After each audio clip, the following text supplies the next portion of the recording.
যে কোনো বড় স্থাপত্যের যেমন একটা ব্লুপ্রিন্ট থাকে, ঠিক তেমনি একটা দেশেরও কিন্তু একটা নীলনকশা থাকে, তাই না? আজ আমরা ভারতের ঠিক সেই ভিত্তিটাকেই খুঁজে দেখব, সেই উপাদানগুলো যা দেশটাকে আজকের এই জায়গায় এনে দাঁড় করিয়েছে। আচ্ছা, একটা দেশকে ঠিক কী দিয়ে চেনা যায়? তার সীমানা, ইতিহাস নাকি মানুষ? আসলে উত্তরটা এই সব কিছুর মধ্যেই কোথাও একটা লুকিয়ে আছে। চলুন এই জটিল ধাঁধাটারই সমাধান খোঁজা যাক।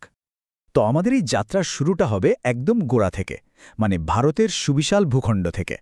এটাই তো সেই মঞ্চ যার উপর বাকি সবকিছু তৈরি হয়েছে। যে কোনো দেশের গল্পটাই তো শুরু হয় তার ভূগোল দিয়ে, আর ভারতের ক্ষেত্রে এই ভিত্তিটা যেমন বিশাল তেমনি বৈচিত্র্যময়।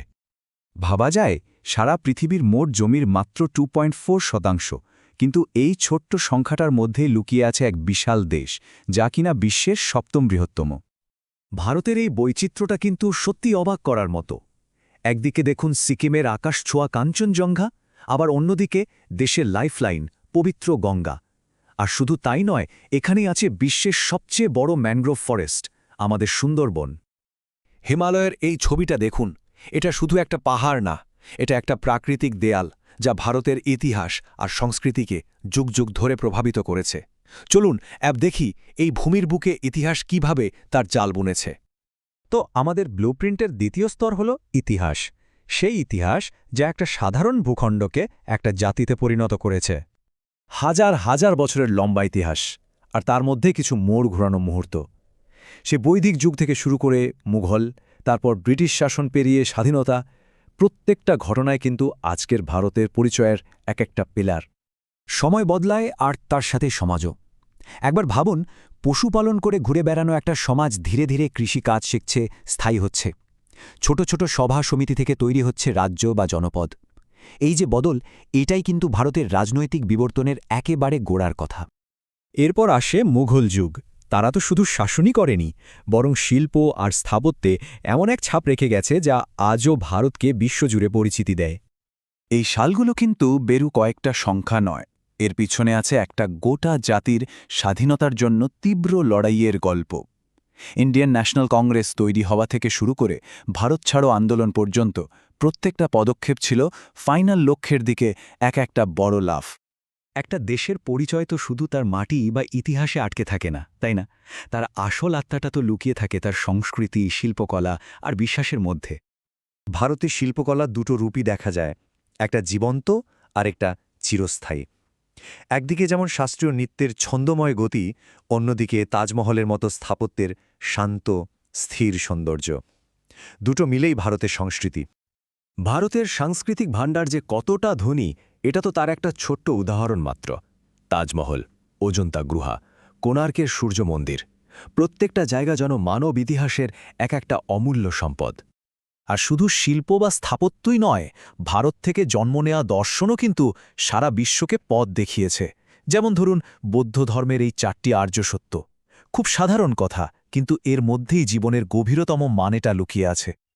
আচ্ছা, এবার চলুন আমাদের ব্লুপ্রিন্টের পরের স্তরে যাওয়া যাক, মানে সেই নিয়মকানুনগুলো দেখা যাক যা এই বিশাল আর বৈচিত্র্যময় দেশটাকে এক সুতোয় বেঁধে রেখেছে।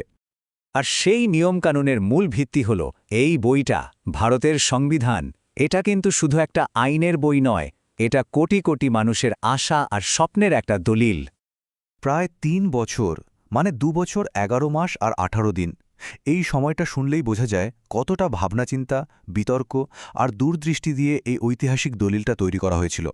কোনো তাড়াহুড়ো করে বানানো জিনিস এটা নয়। আর এই সংবিধানের একেবারে কেন্দ্রবিন্দুতে আছে মৌলিক অধিকারগুলো। আইনের চোখে সবাই সমান, বাকস্বাধীনতা, অস্পৃশ্যতা দূর করা, এগুলো শুধু কাগজে লেখা কয়েকটা লাইন নয়, এগুলো প্রত্যেক নাগরিকের সুরক্ষিত আর সম্মানজনক জীবনের গ্যারান্টি।